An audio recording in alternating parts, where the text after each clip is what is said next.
everyone, my name is Robert Casabianca, and today we will be looking over my experience of Intro to Interactive Media.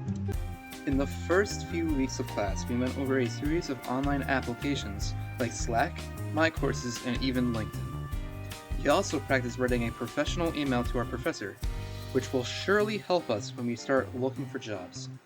For week 2, we had to find ways to locate reliable sources for a paper that we were going to write.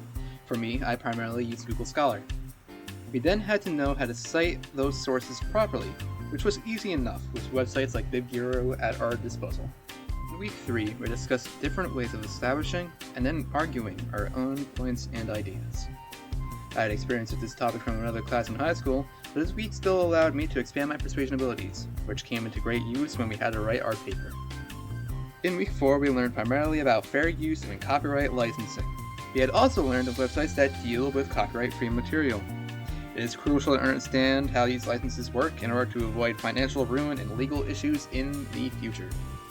In week 5, we were introduced to and learned how to use image editing software like GIMP and Adobe Photoshop. We use these kinds of software in order to edit images to our liking. I also used it to create a simple logo for my website, which will be discussed later. In week 6, we have learned about the differences of different typefaces and the importance of typefaces. Initially, I thought the topic was pretty much useless, but in the end, I realized how important typeface choice really was. In week 7, we learned about the beginning stages of making a website. Specifically, we learned about lo-fi and hi-fi website designs. We had also learned how we should make these designs. This helped us when we had to create our final website design. Jumping to week 10, we utilized software like Axure to establish a prototype of our final website design, which I had mentioned previously. I had never made a website before, so this was a completely new experience for me, which had caused me a few issues at the beginning of the website making process. In week 11, we learned about many different presentation styles that we could possibly use for our final presentation. Oddly, a lot of presentation styles were just combinations of other styles, like live action screencasting, which is a combination of live action and screencasting. In week 12, we learned how to tune and edit together audio using software like Audacity. I tried to learn how to use Audacity a very long time ago, but now I actually know how to use it. Case in point, I am currently using Audacity to record the presentation that you are hearing right now. In week 13, we learned how to edit videos together using software like Shotcut. I actually had to ask my friend for a bit of help during this week since he uses Shotcut on a daily basis. Luckily, I learned how to use Shotcut, and now you can see images and video during this presentation. Week 15 was our final week of class. In that class, we talked about our worries with our grades, which I assume resulted in everyone leaving the class with a bit less stress. Looking back, this class was pretty helpful, and I definitely learned quite a bit. In week 3, we were given our first big project. The first big project of the semester was to create a persuasive argument based off of a topic that we were interested in. The topic also had to be related to the course in some form or way.